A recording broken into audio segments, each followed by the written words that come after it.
Today's video is going to be somewhat unstructured, and that's mostly because this is going to be unscripted rambling about how I'm feeling about Final Fantasy XIV. And I honestly haven't made a video like this in quite some time. In fact, I haven't made too many videos recently at all, but hopefully my schedule is finally stabilizing and we're going to get back to where we were regularly. As many of you know, I've been playing Final Fantasy XIV over on my Twitch channel. And to preface this, I've never really been an MMO guy. I think the most MMO I've ever played before this was maybe a couple hours of the first Guild Wars game, and like maybe a handful of hours of like RuneScape growing up. And one of the reasons I never got into MMOs like that is because I generally play RPGs for the story. Something that, generally speaking, the story presentation is pretty weak on when it comes to MMOs. And then I played Final Fantasy XIV 1.0, and honestly, that really didn't change much. I picked the game up because, well, it said Final Fantasy on it. And it was a broken mess of a game, to be honest. And then Final Fantasy XIV 2.0, A Realm Reborn, was released and I decided to give the game a second chance. And I sunk way too many hours into it, and I was kind of hooked on it, honestly. Eventually I had to quit due to life and college and other expectations I was going through at the time. And now with Final Fantasy XVI being made by much of the same development staff, I decided to go back to 14 and get a good idea of what we can expect. And right now I'm about halfway through the Final Fantasy XIV Stormblood expansion, and I wanted to give you guys my sort of thoughts on the game as a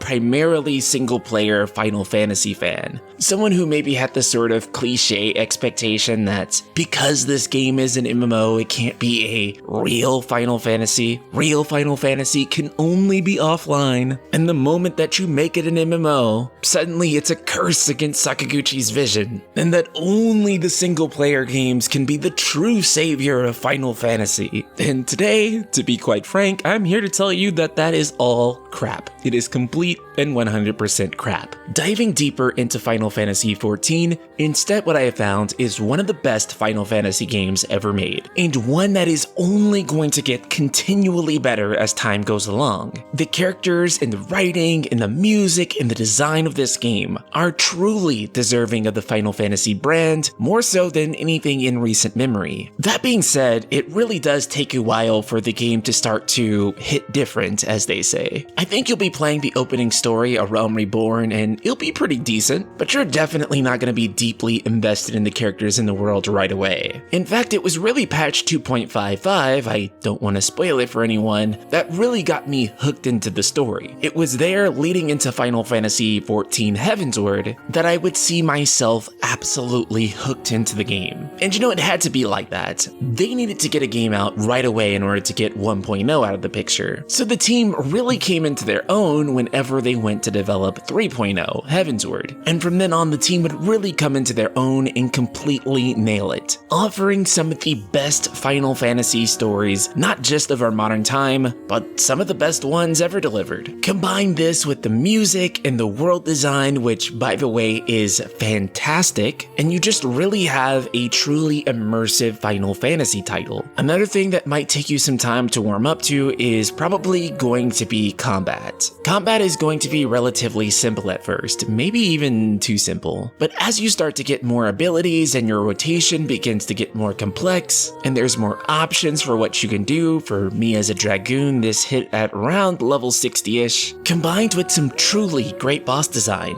combat actually becomes pretty good. But I think the thing that I get the most from the non-MMO side of the Final Fantasy fandom is that they're going to have to interact with other human beings, and that's something that they don't want to do whenever they play games. And you know what? I really understand that, I do. Video games, for quite a number of people, are something that you do in order to relieve yourself of all the social pressures. And thankfully, for a good majority of this game, if you don't want to interact with another human being, you technically don't need to. Now that being said, there are certain things like trials, dungeons, raids, which do require that you interact with other people. Disgusting, I know. But But even then, you really aren't interacting with them that much. The game will automatically matchmake you with people, so if you aren't friends with anyone who's playing the game, you really don't need to make any friends in order to progress. And once you're on duty, you still technically don't need to interact with anyone. All you need to do is put your head down, perform your role in battle, and that's pretty much it. However, if you are more on the extroverted side and you want to interact with people, then you're pretty much going to find this is your ultimate Final Fantasy game. Final Fantasy has always been something that has united us. Even as a primarily single-player series, we all gather together in a community in order to discuss how these games have impacted our lives. What I find so amazing about Final Fantasy XIV is that it's a game that manages to do that in real time. It's a Final Fantasy that I can experience with my friends, all of us, at the same time. And as a lifelong Final Fantasy fan and a content creator, to be able to go through a Final Fantasy